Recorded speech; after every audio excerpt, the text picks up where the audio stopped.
so this video is not about the new Terminator movie, but I promise you'll see robots. Or we'll talk about robots. Or there will be something robots. I promise.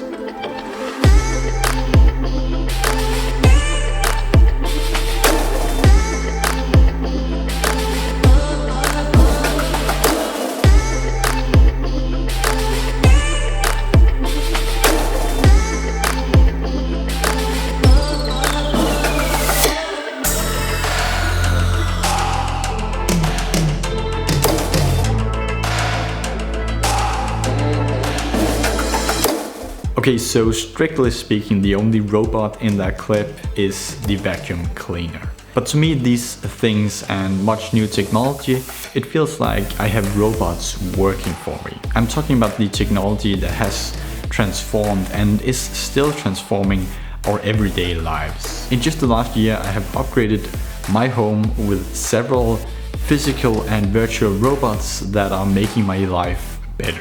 The room temperature is automatically following my schedule to make my environment as comfortable as possible, while also saving energy. My lights are helping me maintain a healthy sleep schedule by dimming at night and lighting up when I'm about to wake.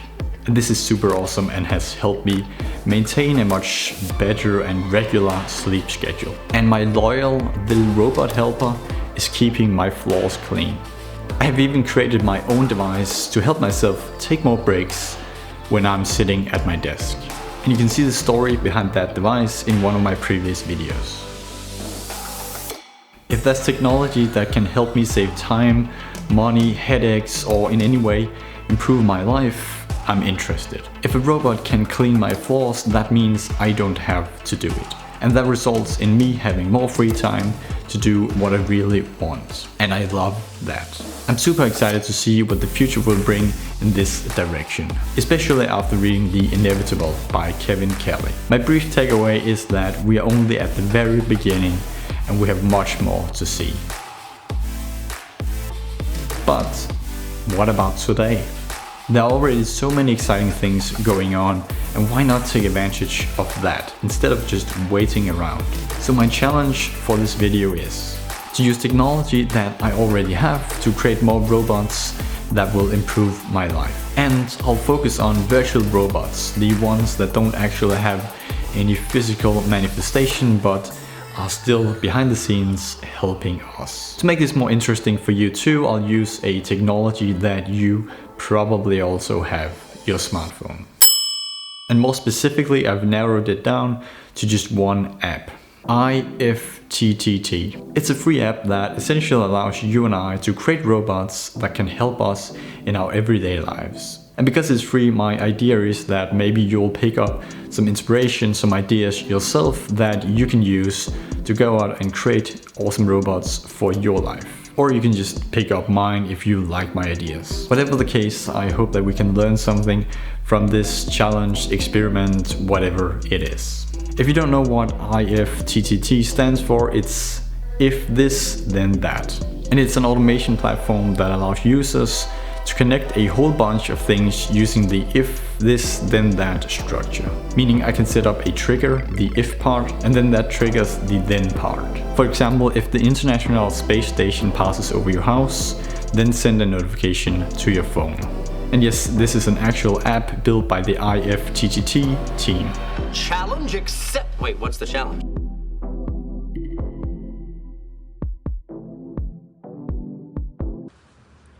That wasn't Challenge accepted. So let's get started.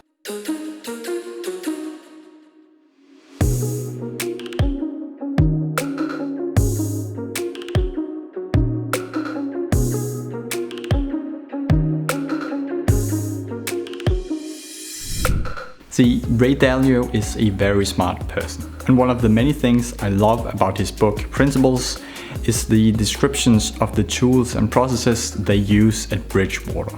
And one of these tools is called the pain button. Not really a great name for marketing purposes, I guess.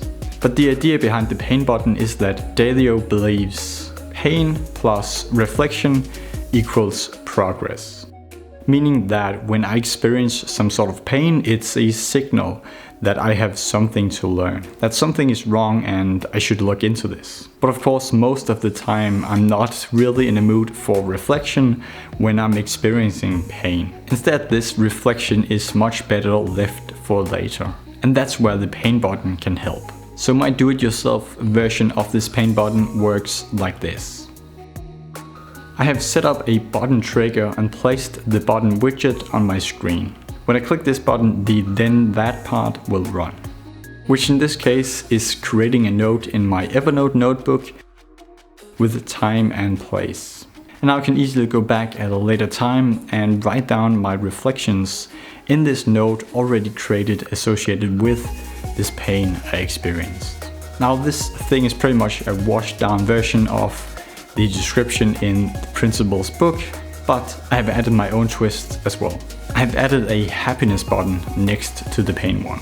So in a similar fashion, I can press this when I'm feeling happy. Pain is a good signal that there's something wrong, something you should look into fixing. But the same way, I believe happiness is a signal that something is right and you should also pay attention to that. So these pain and happiness buttons may seem a bit far-fetched. Maybe you think it's a bit much, but I've actually used this for a few days and so far I quite like it. First up, I think I need a system for doing the reflections, like when to do it and how to do it. Right now I'm capturing emotions, but ideally it should also lead to some sort of action. So that's something I'll have to work on. But I've also noticed that just having these buttons has made me more aware of my emotions. Simply noticing that I'm happy is just great.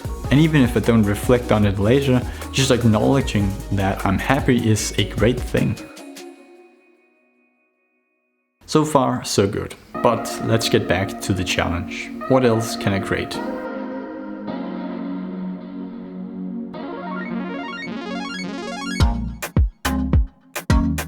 So here's a simple one. My last video was about a concept called the artist date. Essentially a weekly time slot for you to play with your inner artist. But the big challenge is actually scheduling the time and respecting it. So a simple trigger every Sunday afternoon to remind me to schedule a time for myself next week may help with that. The if part is a time and weekday. And the then part is a notification. Now, I'm not a big fan of notifications. My phone always has too many of them and I try to avoid adding more. But in this case, I think it may be okay.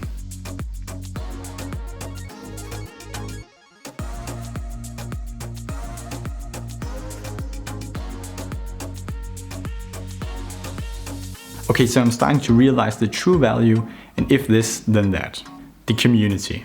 On the top of my head, I had two ideas that I wanted to test with this platform. But the IFTTT community as a whole has built amazing virtual robots for years now.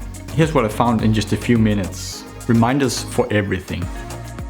Drinking enough water, meditation, journaling, logging time spent at location, so you can see how much time you actually spent at work. Turn on off Wi-Fi based on location, based on time, based on whatever you can think of. And a space picture of the day as your wallpaper. And the list goes on and on like this.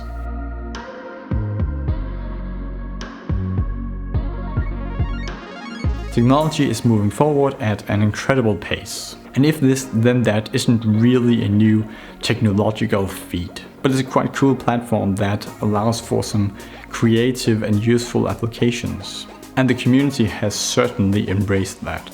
Robots may take over the world one day, but for now it's still humans using their creative powers to bring life to new technologies and everyday life improvements.